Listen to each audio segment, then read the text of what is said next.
Well, I'm incredibly happy to be here with you today, Jason Kander. I've got your book that I was incredibly lucky to receive a review copy of, Invisible Storm, a soldier's memoir of politics and PTSD. Jason, you've had a pretty storied history, involvement in the Army, a political service, a Missouri House of Representatives, Secretary of State, ran for Senate, came damn close, ran for mayor, and of course, decided to pull out because of PTSD and depression.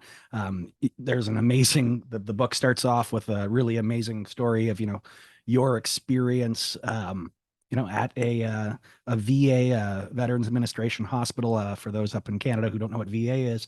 And, realizing you were there, you were on suicide watch, and you explain in a pretty funny way how, I'll let you explain, I guess, the Barack Obama moment to start things off. Oh, sure. Yeah. So at that point, I had been planning to run for president, like a lot of people were in 2018, getting ready to run for president in 2020. I had not been doing well mentally. And so I had decided I'm going to go home and run for mayor instead. That was going really well as far as the campaign, but I was not going very well. And finally, I decided to put it all aside to go get help. So yeah, I'm in suicide on suicide watch. They put me in this like hold room at the VA, and I was I'm very well known, and particularly in my hometown. And so everybody's kind of recognizing me, and it's a little embarrassing. I mean, I look like hell. I, I'm I'm on suicide watch. It's not the place you want to be famous. And this young psych resident comes in, and I was at first really relieved when he clearly didn't recognize me. And so we talked for about a half hour, and I'm telling him my symptoms and that kind of thing. And then he asked me, "Do you have like a particularly stressful career or something?" And I say, "Well, I'm in politics." And he's like, "What does that mean?" And I just decided to give him the short version. I say, "Well, I was going to run for president, but then I decided to run for mayor instead, but I'm calling that off tomorrow so I can come here and get help for PTSD." And he says, "Wait a minute, president of what?" And now I'm in scrubs that are 4 sizes too big because they've taken away all of my belongings, and I'm like a psych patient at this point. So he's skeptical, and I say of the United States, and he says, "Well, who told you you could run for president?" And at this point, I've gone from relieved that this guy didn't recognize me to kind of irritated that he doesn't believe me. So I say, "I don't know what to tell you, man. I spent an hour and a half just me and Obama in his office, and he seemed to think it was a pretty good idea." And he thinks about that for a second, and then he asked me, he says, "President Obama said you should run for president." And then he says, "How often would you say you hear voices?" So that was my first day at the VA. Hell of a way to start off a book there. And it's Thanks. very, yeah, you're welcome. And thank you. It's a very emotional book when you read through it. You're very personal about it. And when it comes to mental health, I guess the first thing that I want to ask you is, it's seen as a personal struggle in so many ways, and that I think causes people to internalize it more so, and we need to have these conversations. What's it like for you to have written about something that is so personal, but in a way that is so, broadly appealing? I wish everybody who decided to go get help had the experience I've had of, the affirmation of having people, even before, I mean, especially since the book came out, but even before that, just because I had been public about this, to have people come up to you and tell you that you publicly saying you were going to go get help saved their life is quite a privilege. And it's really affirming. And what I try and remind people, though, is that we all live public lives to some degree, particularly in the social media age. And even if you're not on social media, if all you do is tell 5 or 6 coworkers, "Hey, I haven't been feeling quite right. I'm going to go to a therapist." Well, you may give one of them the license that they needed to allow themselves to go see a therapist. You may save their life. So just the same way that, a lot of clinicians say that, mentions of suicide, depictions of suicide can be contagious, uh, you know, so too can depictions and mentions of going to get treatment, to get help, to get better. And so, I encourage everybody to be as public as possible. It's not easy, obviously, to know that a lot of the time, you know, because I'm a well-known person, and now I'm also well known for uh, getting mental health treatment. It's not easy to recognize that. Oftentimes, I think people look at me, and sometimes what they see is PTSD.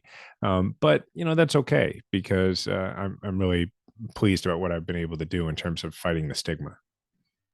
Well, and fighting that stigma is incredibly important.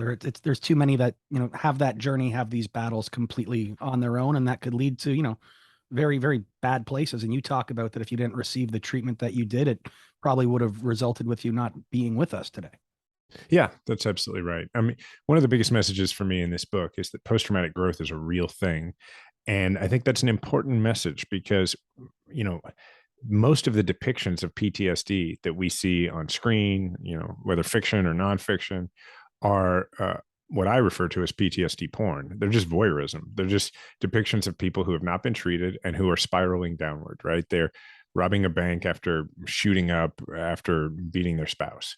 And the truth is that, all around us, there are people who have been treated for their trauma and have gone on with their lives. And while they're not cured, you don't get curative memories, their trauma no longer disrupts their life. They are fully functioning and contributing members of society. And I would argue that in many cases, they're better off than the people who are just carrying their stuff and not getting treated, which is a lot of us. And so I think it's really important to have more depictions of post traumatic growth so that more people understand that PTSD is not a terminal diagnosis from a career or a life perspective. It's an injury, and it's like any other injury. If you don't treat it, it's going to get worse. If you do treat it, you're going to get better. I like how you put that, it's, a brain is just like an arm. You wouldn't ignore having a broken arm and walk around with it hanging off broken. So, you talk about in the book as well about how when you enlisted and you were in the army, you found purpose in the routine, in the order. You talk about that you felt like you were really a man because of that service. And then you kept that at when you left and you applied that into politics, the routine. I love their line that you talk about what set you apart in one of your first runs. And you went, oh, you looked down and you realized it was your standard issue boots and the ability that you could go door knocking.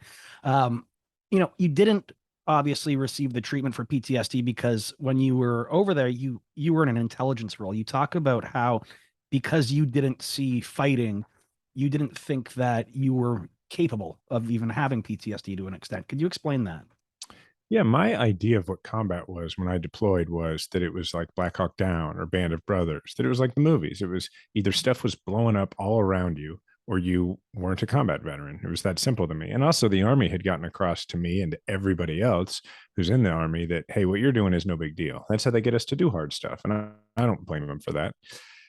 But what happened for me is that as an intelligence officer, my role, it's a unique one, even for intelligence officers, but my job was to go out and meet with people of unsavory or at least questionable character. Many times people who we knew were double dealing, were working with the Taliban or Al Qaeda and with us, and risk walking into a trap. It was often just me and my translator, and go and befriend people like that so that they would give me information about other people like that. We abbreviate different forms of intelligence into INT. So like SIGINT is signals intelligence. And my boss, my colonel over there, he jokingly referred to what I did as ThugInt, which was a made up term to mean, you build relationships with thugs so that we can learn more about other thugs. And, the thing is that I did that, but I never fired my weapon. And so I came home and I was like, look, I'm just a jerk who went to meetings. That doesn't count. That can't be traumatic. I'm not a combat veteran. And it wasn't until about 11 years later when I finally faced up to the PTSD I was experiencing and I went to the VA that I sat down with a clinical social worker who asked me, she said, well, what do your friends who were in firefights, what do they say about what you did over there? And I said, well, look, they always say they don't think they could have done what I did, but they're obviously just being kind because they know that I was having some struggles. And she said, I don't think they were being kind. She said, look, let me explain it to you as if it's somebody else, is basically what she did. She said, you went to the most dangerous place on the planet, and then you went out basically by yourself, often just you and a translator, to be vulnerable for hours at a time and to go meet with people who might be luring you into a trap, might want to kill you. Nobody knew where you were. So you had no backup, no one coming to save you if things went bad. And then your friends who were in these like firefights, like they came home, they didn't get into firefights for their job every day. You came home and you went to high stakes meetings for your job. She was like, so obviously that was triggering. And she said, and by the way, what you did over there, the reason your friends say that is because it was combat and it was traumatic. And it was really helpful to me to feel validated in that way by a professional at the VA. Well, I could imagine. So to have it, explained back to you like that. One of the major things that I noticed reading through the book was the inclusion of your wife Diana's voice, almost playing an emotional mirror to your writing and your experiences. Um, Two-part question, and then I'm going to have to let you go because of time. Mhm. I guess, what was it like having to share these experiences with her, writing the book yourself, and then what was it like writing these parts, with her or working with her on the inclusion of those parts? Well, it was super important to us because, just as the book is not a book just for veterans, I mean, it's a book for anybody who's either experienced trauma or is curious about it or knows anybody who has, and for people who don't realize they've experienced trauma, which is most people. And that meant that we wanted to get across the existence of another kind of trauma, which is secondary post traumatic stress, which is what Diana ended up experiencing, which is to say, without going with me to Afghanistan, she developed many of the symptoms that I came back with, because that can happen when you live with someone who's having night terrors, who's feeling like they're in danger all the time. And so that was a really important part of it. The other thing is, look, when you're relating things through your prior mindset, as I'm doing for most of the book, I was very disciplined about not using language at a given moment in the story that I didn't actually have at that given moment in the story. So I've learned all sorts of ways to explain my symptoms now because I've been to therapy. But, 10 years ago, I didn't have that language available. So to make it accessible to people who have never been to therapy, I wanted to use the language I would have used at that time to describe what I was going through. Well, that's very helpful, but it also means that a reader might not have the full picture for me as the narrator. So having Diana come in and say what she was observing in a first person sense about me, that really creates a much fuller picture for anybody reading the book. And then the last thing I'd say is, I'm not the only best-selling author in the family, so it makes a lot of sense to also have Diana in there too, because she's a pretty darn good writer, and her parts of the book are my favorite parts of the book. Well, and the whole book was great. Thank you so much for writing it. And, I have a history on the Canadian side here, not much military involvement, but on my father's side in the US, strong military family going back, to the Revolutionary Oh War. wow. And, but they don't talk about it. And it's something that, my grandfather never talks about. My cousin doesn't speak about it. My uncle doesn't speak about it. And reading through this book, it's really been one of the first times that I've been able to understand just, a little glimpse as to what it was like for some people in that. And it's now prompted a lot of questions for me as well about my family. Well, John, thank you for telling me that. It means a lot to me, and thank you for having me on. I really appreciate it. The last thing I would add is that for anybody who's still on the fence after listening to the interview, the two things I'd want to say is, one, it is a heavy book, but it's got jokes, and that's important. It gets you through it. And then the second thing is that all of my royalties go to the fight against veteran suicide and veteran homelessness at Veterans Community Project. So one more reason to pick it up. Very important. Thank you so much, Jason. I hope that you have a great weekend. You too. Thanks so much. Thank you.